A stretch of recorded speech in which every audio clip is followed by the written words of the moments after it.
న్యాయ వ్యవస్థ బలోపేతానికి మరిన్ని చర్యలు తీసుకుంటామన్నారు ప్రధానమంత్రి నరేంద్ర మోదీ. న్యాయ వ్యవస్థలో ఉన్న ఖాళీల భర్తీకి త్వరలోనే చర్యలు చేపడతామన్నారు.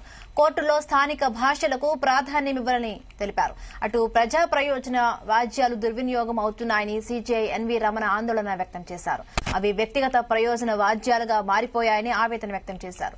హైకోర్టు సీజేలు సీఎంల సదస్సుకు ప్రధానమంత్రి నరేంద్ర మోదీ, సుప్రీంకోర్టు ప్రధాన న్యాయమూర్తి ఎన్వీ రమణ హాజరయ్యారు. వివిధ రాష్ట్రాల ముఖ్యమంత్రులు, 25 హైకోర్టుల ప్రధాన న్యాయమూర్తులు, పలు రాష్ట్రాల న్యాయశాఖ మంత్రులు, అధికారులు సదస్సులో పాల్గొన్నారు. న్యాయమూర్తుల సదస్సులో ఏపీ ముఖ్యమంత్రి వైఎస్ జగన్ పాల్గొన్నారు. తెలంగాణ ముఖ్యమంత్రి తరపున న్యాయశాఖ మంత్రి ఇంద్రకరణ్ రెడ్డి హాజరయ్యారు.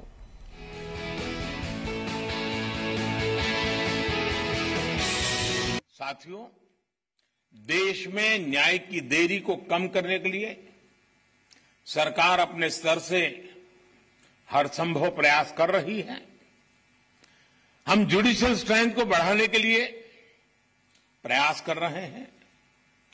जुडिशियल इंफ्रास्ट्रक्चर को बेहतर करने की कोशिश चल रही है. केस मैनेजमेंट के लिए आईसीटी के इस्तेमाल की शुरुआत भी की गई है.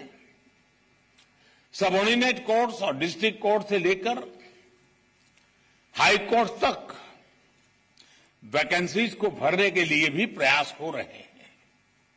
साथ ही जुडिशियल इंफ्रास्ट्रक्चर को मजबूत करने के लिए भी साथियों, हमारे देश में आज भी हाई कोर्ट्स और सुप्रीम कोर्ट की सारी कार्यवाही इंग्लिश में होती है.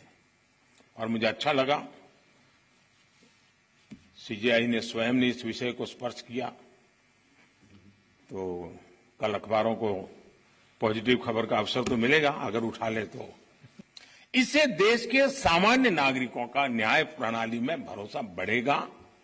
वो उससे जुड़ा हुआ महसूस करेगा. A keen look at the websites of the courts will give you an idea about the huge workload on judges. The number of cases filed and disposed on each day is unimaginable. The rising number of frivolous litigations in an area of concern. For example, the well-meaning concept of public interest litigation is at times turning into personal interest litigation. No doubt, PIL has served a lot of public interest. However, it is sometimes being misused to stall projects or pressurize public authorities. साथियों, देश में न्याय की देरी को कम करने के लिए सरकार अपने स्तर से हर संभव प्रयास कर रही है. हम जुडिशियल स्ट्रेंथ को बढ़ाने के लिए प्रयास कर रहे हैं. जुडिशियल इंफ्रास्ट्रक्चर को बेहतर करने की कोशिश चल रही है. केस मैनेजमेंट के लिए आईसीटी के इस्तेमाल की शुरुआत भी की गई है. सबऑर्डिनेट कोर्ट्स और डिस्ट्रिक्ट कोर्ट से लेकर हाई कोर्ट तक वैकेंसीज को भरने के लिए भी प्रयास हो रहे हैं. साथ ही जुडिशियल इंफ्रास्ट्रक्चर को मजबूत करने के लिए भी साथियों, हमारे देश में आज भी हाई कोर्ट्स और सुप्रीम कोर्ट की सारी कार्यवाही इंग्लिश में होती है. और मुझे अच्छा लगा सीजेआई ने स्वयं ने इस विषय को स्पर्श किया.